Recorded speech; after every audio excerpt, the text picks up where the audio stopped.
स्वागत है आपका एक नए एपिसोड में। दोस्तों इमेजिन कीजिए आपको भरी दोपहर रेगिस्तान में एक लोहे के टीन के डब्बे के अंदर आपको कैद किया गया है। छूने में बहुत गर्म है, जहाँ हवा के नाम पर हीट वेव आती है। फिर रात में कड़ाके की ठंडी हो, आपको सोने नहीं दिया जाता है, आपको टॉर्चर किया जाता है और मारा जाता है। इमेजिन कीजिए आपका क्या हाल होगा। लेकिन आपका ये इमेजिनेशन किसी के लिए रियलिटी है। ये ढेर सारे कंटेनर्स के डब्बे, ये कोई नॉर्मली शिपिंग कंटेनर्स नहीं है, बल्कि ये पूरा का पूरा सीक्रेट प्रिजन है। यहाँ सरकार के खिलाफ बोलने वाले लोगों को और देश छोड़कर भागने की कोशिश करने वाले हजारों लोगों को इन कंटेनर्स के डब्बे के अंदर कैद किया गया है। आपको लग रहा होगा कि ये नॉर्थ कोरिया की बात हो रही है, जो अपने ही लोगों के खिलाफ इतना बेरहम हो सकता है। इससे डेंजरस कंट्री इंसानों के लिए कौन सा हो सकता है? वेल, आप रुक जाइए, ये नॉर्थ कोरिया नहीं है। ये नॉर्थ ईस्ट अफ्रीका में बसा एक ऐसा देश है जिसके बारे में बहुत कम ही लोग जानते हैं। ये एरिट्रिया है। Human rights violations have been and are being committed with impunity in Eritrea. Recently renewed sanctions on some of the worst abusers, including North Korea and Eritrea. Avec l'Érythrée, il faut mettre une pression maximale, parce que ce qui s'y passe est extrêmement grave. Personne n'en parle. C'est un pays qui se vide de sa population.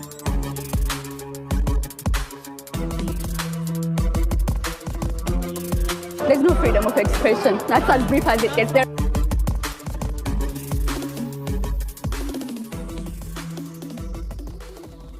को दबाकर हमारे साथ जुड़ जाइए।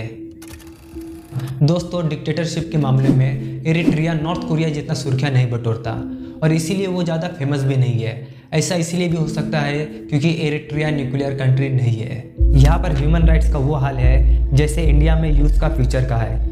Press freedom के मामलों में north Korea के ठीक नीचे लास्ट पोजीशन पर है। ये तो खामाखाम बदनाम है। हेरिटेज फाउंडेशन एरिट्रिया को 176 देशों के लिस्ट में 171 पोजीशन पर रखा है। नॉर्थ कोरिया की तरह ही देश के अंदर और बाहर के मूवमेंट्स पर कड़ी निगरानी रखता है। देखिए, एरिट्रिया उन देशों में से एक है जिसे बहुत कम ही लोग जानते हैं। ये वो देश है जहाँ जब से इस देश को आज़ादी मिला है वहाँ तब से अब तक एक ही आदमी प्रेसिडेंट है। तानाशाही इस हद तक है कि आप अपने मर्जी से कुछ नहीं कर सकते। आप इस देश से बाहर तक नहीं निकल सकते हो। ये पूरी तरह से आइसोलेट कंट्री है। ये इटालियन कॉलोनी देश रहा है। 1991 से पहले ये देश इथोपिया के कंट्रोल में था। 1961 में एरिट्रियन वॉर ऑफ इंडिपेंडेंस शुरू हुआ था, जो 1991 तक चला था। लगभग 3 डिकेड एक लंबे इंतजार के बाद 24 मई 1991 को एरिट्रिया इंडिपेंडेंट डिक्लेयर करता है और 1993 को ऑफिशियली इस देश को एक इंडिपेंडेंस कंट्री का मान्यता मिलता है। 93 में एक रेफरेंडम कंडक्ट कराया गया था, ये जानने के लिए कि कितने लोग आज़ादी चाहते हैं। 99.8% लोगों ने इंडिपेंडेंट के फेवर में वोट दिया था कि हमें आज़ादी चाहिए, लेकिन उन्हें जरा सा भी अंदाजा नहीं था कि उनके साथ आगे क्या होने वाला है। पोस्ट इंडिपेंडेंट के बाद ही इसाइयास अफवर्की देश के पहले प्रेसिडेंट बनते हैं, जो कि अभी तक है। दोस्तों, इसाइयास अफवर्की इंडिपेंडेंट एरा में जिस तरह से विलन बनकर सामने आया, इंडिपेंडेंट से पहले जब एरिट्रिया गुलाम था तब लोगों के लिए हीरो बनकर सामने आया था। इस चीज़ को समझने के लिए चलिए देखते हैं कौन है ये साइलेंट मॉडर्न डिक्टेटर। इसाइयास अफवर्की का जन्म 2 फरवरी 1946 अस्मारा में हुआ था। अफवर्की को शुरू से ही पढ़ाई और पॉलिटिक्स में इंटरेस्ट था, जिसके वजह से उसने 1965 में एडिस अबाबा यूनिवर्सिटी से इंजीनियरिंग की पढ़ाई करी। जैसे कि अफवर्की को पॉलिटिक्स में भी इंटरेस्ट था तो वो 1966 में अपना कॉलेज को ड्रॉप आउट कर देता है। एरिट्रियन लिबरेशन फ्रंट ELF, जो एक पॉलिटिकल पार्टी था, ये पार्टी 1960 से ही फ्रीडम मूवमेंट चला रहा था। अफवर्की 20 साल की उम्र में अपना कॉलेज छोड़कर ELF में ज्वाइन होता है, जिसके बाद कई फ्रीडम मूवमेंट में शामिल होता है। पार्टी के अंदर मुस्लिम और क्रिश्चियन के बीच तनाव बढ़ रहा था। पार्टी के अंदर ही अंदर मतभेद चल रहा था, जिसके वजह से 1967-68 में इथोपिया के काउंटर अटैक को रोक नहीं पाता है, जिसके बाद ELF 2 पार्टियों के बीच में डिवाइड कर दिया जाता है। एक ELF था ही और दूसरा party Eritrean People Liberation Front EPLF बनता है, जिसका स्थापना इसाइयास अफवर्की करता है। आगे चल के 1981 में ELF का पतन होता है और एरिट्रिया में एकमात्र पार्टी EPLF था जो अफवर्की के अंडर में फ्रीडम मूवमेंट चला रहा था।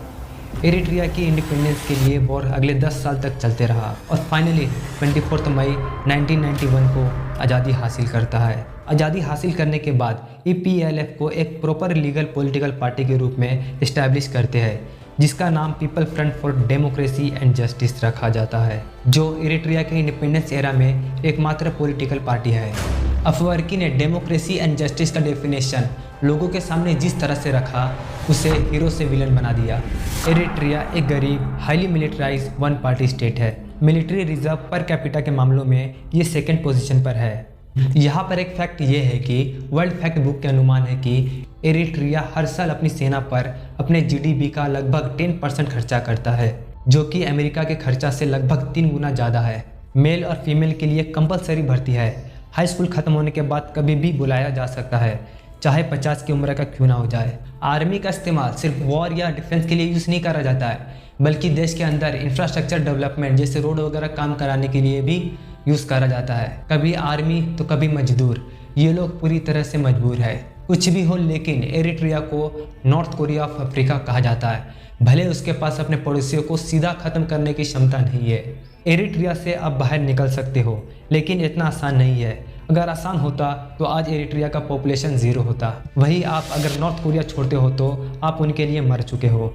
जब से ये देश आज़ाद हुआ है, यहाँ आज तक इलेक्शन कंडक्ट नहीं कराया गया है। एक बार सरकार से पूछा गया था कि देश में इलेक्शन कराने के बारे में आपका क्या विचार है।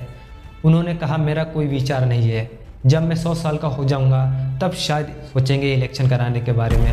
What elections? Elections in Eritrea. We'll see what the elections in the United States will bring about, and we will wait for about 3-4 decades until we see genuine natural situations emerge in Eritrea. You're saying Eritrea is going to wait 3 or 4 decades before it holds elections? Maybe more, who knows?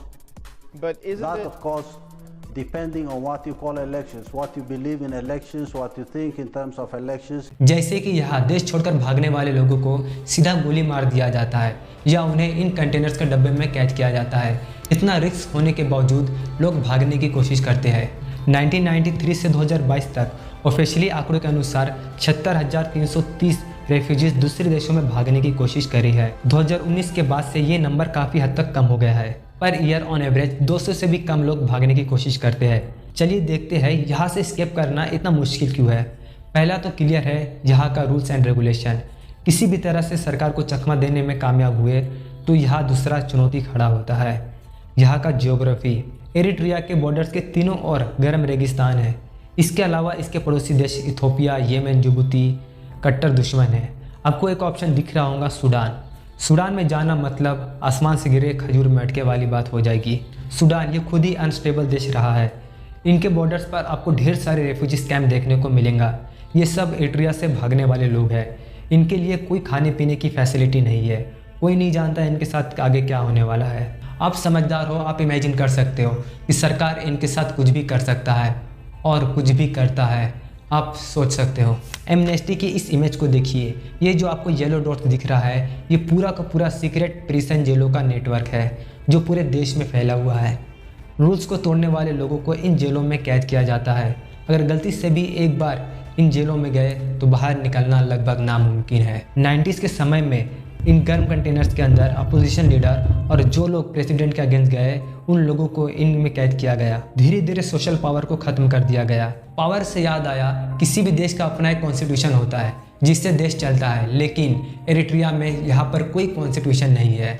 हाँ, 1997 में एक देश के लिए constitution बनाया गया था, लेकिन उसको कभी इरिट्रिया में लागू नहीं किया गया। ये देश उन देशों में से एक है जहाँ अभी तक पूरी तरह से इंटरनेट नहीं पहुँचा है या फिर लोगों तक नहीं पहुंचने दिया है। वैसे ही मीडिया पर पूरा कंट्रोल है। यहाँ सरकार के द्वारा मीडिया ऑपरेट किया जाता है। इरिट्रिया में लगभग सभी बिजनेस गवर्नमेंट के सीधे कंट्रोल में रहता है। जॉब्स या इन्वेस्टमेंट के लिए कोई मार्केट अवेलेबल नहीं है, क्योंकि ये सब सरकार के द्वारा तय किया जाता है। जून 2015 में यूनाइटेड नेशन ने इरिट्रिया में ह्यूमन राइट्स पर एक जांच आयोग बिठाया था।